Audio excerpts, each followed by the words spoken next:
Magkakamay ako. Nagkamay si Ako Lindy. din po. Mas Ayan. masarap pag magkamay sir. Di ba masarap? Ako din eh. May ako magkamay masarap. Ate Rose, anong laman ng ref natin? Isda po, sir. May isda ba dito? Sa baba. Hindi kayo namalengke ni na Moni, di ba? Wala po. Hindi kami namalengke, sir. Hindi kayo namalengke. Hindi pa rin ako makakapalengke. Wala pa akong time. Kaya magluluto na lang tayo kung ano yung meron tayo dyan. Anong meron? Isda? Isda na. Anong isda? Hindi ko po alam kung ano yun, sir. Hindi mo naman tawag? Mahaba na para espada po ba yan? Ha? Hindi ako bumibili ng espada.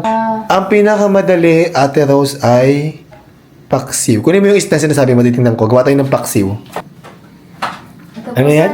Tingin ako, Ate Rose. Anong laman? Anong tsura niyan? Ako bumili niyan? Kayo po. May galonggong. At ito yung sinasabi ko po na parang ano siya, mahaba na isda. ano nga ito? Ha? Sige, baka galunggong na lang. Paksiw na galunggong na lang gawin ko. Nire-ready mo na, Ate Rose, ang ating ingredients. Opo, sir. Ito po. Yan ang pinakamadaling lutuin kasi wala tayong mga ingredients kasi hindi pa tayo namalengke. Opo. Simot na po yung laman, sir. Simot na yung mga laman? Nakay pa? Wala na po tayong mga Mga ano? Wala karne? Opo, wala na, sir. O sige, bibili tayo. Opo. Pag ano. Ito, tsaka yung mga pang-ingredients ano. Opo, sir. Kaya, Gulay. pinakamadaling lutuin ay paksiw na isda. Pero wala tayong ceiling green, no? Ay, may ampalaya po dyan, sir. Pwede po ba sa paksiw? Ay!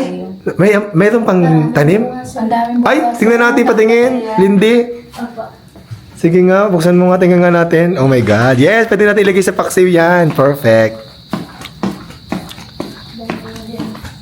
Tingnan natin. Up. Lucia, no. No, Lucia.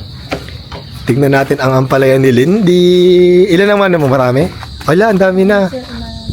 Dami ng bunga. Asan yung malalaki? Pwede natin gamitin, Lindy. Ito. Opo. Ay, ito. Medyo malaki na ito. Ano yan? Tingin ako. Ayan. Gupitin mo na ito, Lindy. Lalagyan natin sa paksiw. Sige po. Yan lang may pinakamalaki. Nandun na po sa sa ref meron doon. Ay, may sarap? Kuha po. Opo. Ay, yun na lang lutuin natin. Yun na lang po kasi. Oo. Ano? ano yun? Nalililaw na po sir. Opo. Ay, wag na. Hindi. Doon tayo sa fresh. Yan. Ano mo yan? Kunin mo na. Wala kaming ceiling green pero meron kaming ampalaya. Palagi sa paksiw. Let's go. Buti na lang. Sinabi nyo na marami na tayo. Di ba? Ang ganda talaga pag maraming tanim. Pag may tanim.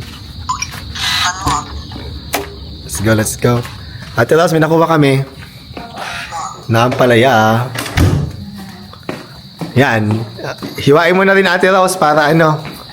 Ilagay natin sa paksiw. Para naman may gulay yung ating paksiw. Di ba? Sarap po ito bagong. Fresh, diba? Yes. At dahil nga wala kami masyado pang pwedeng lutuin dito, kung ano lang meron kami sa ref, sabi ni Ate Rose, meron kaming isda. Lutuin namin ngayon ay paksiw na galunggong. Ilalat ko na to kasi ito pinakamadaling gawin dahil wala kaming ibang mga sangkap. So, naglagay na si Ate Rose ng bawang, sibuyas, luya. At this time, meron kaming ampalaya galing sa garden ni Lindy. Di ba? Fresh.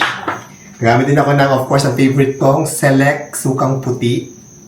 May konting sugar, asin at saka pamintang buo. Magluto na tayo. Gagamit din ko pala ang aking paboritong palayok. Let's start! Nalagay na tayo ng bawang. Kalahati lang muna ng bawang nalagay ko sa ilalim. Tapos kalahating sibuyas lang din sa ilalim. At kalahating luya. Yan. Tapos, ilalatag na natin isa-isa ang ating mga galunggong. Namiss kong kumain nito. Ang tagal ko nang hindi nakakakain nito, Ate Rose. Opo, sir. Parang ilang buwan na tayong hindi nakakakain ng ganito, di ba? Ilatag lang natin isa-isa dyan. At pagkakasyahin natin lahat iyan. Kasi ilalahat na natin ang ating galunggong. Lahat na natin yan. Kasi masarap yan. Pwede yung iprito. Pag may natira, di ba? Pwede Masarap po yun iprito, sir. Masarap iprito, di ba, Ate Rose? Yan. Ayusin lang natin dyan. Ito pa ng konti. Yan. Tsaka dito. Yan. Tapos, lagyan ulit natin ng luya. Tapos, ilahat na natin yung mga natirang bawang. At tsaka sibuyas. Lahat na natin yan. Tapos, lalagyan din natin siya ng pamintang buo. Lagyan natin ng pamintang buo. Karat lang natin dyan. Ang pamintang buo. Tapos, lalagyan din natin siya ng asin. Tansya-tansya lang. Feeding method. Diba?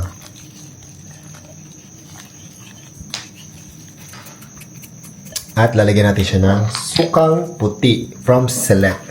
Lalagyan natin ng sukang puti from Select. Tansya-tansya lang ako maglagay, guys. Yan. Tapos, lalagyan ko din siya ng konting asukal. Pambalanse lang. Konting asukal lang. Pambalanse lang yon. Tapos, lalagyan natin siya ng tubig. Ay, yan. Konting tubig lang. At itatoppings ko na ang ampalayang fresh from Lindy's Bakuran. Char. Diba? Para may gulay tayo. Napo. Diba? Adjust na lang natin mamaya kung anong lasa niyan. Yan! Ready na para ilagay sa lutuan ng ating palayok. Mabilis lang na maluto. Ay, ate, sasaktakip natin. Ay, andito po, sir. Kunin ko. Dito po, hinugasan ko po, Ay, sir. nagasan mo, kunin ko. Ito pala. Opo. Awat, Lindy. Thank you. Takpan na natin at lutuin na natin. Ay, tingnan mo na lang ako. Ay, ano talaga yung paluto? Ay, bakit ganoon? Yan. Lutuin natin yan hanggang sa maluto na ang paksiw. Balikan natin mamaya. At eto na, luto na ang ating paksiw na isda. Mabilis lang yan, guys. Naluto ko na. Nag-live lang ako kaya hindi ko nabantayan. Pero ayan, luto na. Kain na tayo, Ate Rose. Opo, sir. And Lindy. Si Abby David nagpagupit. Huwag na nating hintayin kasi gutom na tayo. Mama, sumunod na lang siya, di ba? And that's it na. Tingnan natin ang ating niluto kong paksiw na galunggong na may ampalaya. O, Lindy, ikaw nang unang kumuha. Opo, sir. May mga ampalaya. Kumakain ng ampalaya, di ba? Kumakain po. Ayan, kumakain ka. Sige, kumuha ka na dyan. Ay, Dandahan lang at baka masira ang... nasira na nga. nasira na nga, diba? Sabi ko sa'yo eh. Tapos iyan mo yung yung palayok, ganun mo pagkukuha ka ng sabaw. Pagigil na. Tagilid mo yan, ganyan. Naubos na yata ang sabaw natin. Marami po po, sir. Marami pa? Opo. So yan. Yung mga matitira pwedeng iprito, Ate Rose. Kuha ka na din, Ate Rose. Opo, sir. Susunod ako sa inyo. At kumain kayo ng marami. Diba? Kumain ba kayo ng paksiw na nung wala kami? Hindi. Ngayon lang uli kayo kakain? Pinarito ko, sir, tsaka may partner na munggo. Ay, pero hindi paksiw. Hindi po. Yan, kuha ka na ng ating galunggong at kumain na tayo. Gutom na rin ako. Magkakamay ako. Nagkamay si Ako Lindy. din po. Mas Ayan. masarap pag magkamay, sir. Di ba masarap? Ako din eh. May ako magkamay masarap. Ito yung mga favorite kong mga ulam talaga. Pag mga paksiw na ganito, galunggong. Tapos nakakamay, may ampalaya. Miss na miss kong kumain ng ganito. Sarap, nakakagana. Sobra. Na-miss ko. Sabi David, mamaya pakakainin natin pag dumating. Ma'am! Hi, Bagong ma'am. pogi, bagong gupit. Bagong gupit. Halika na, kumain ka na, nagluto ako. Kumain na kami ni Ate Rose. Okay. Let's eat. Let's go. Ano ulam? Kumain na kami. Tingnan mo. Makain ka ba niyan? What's this?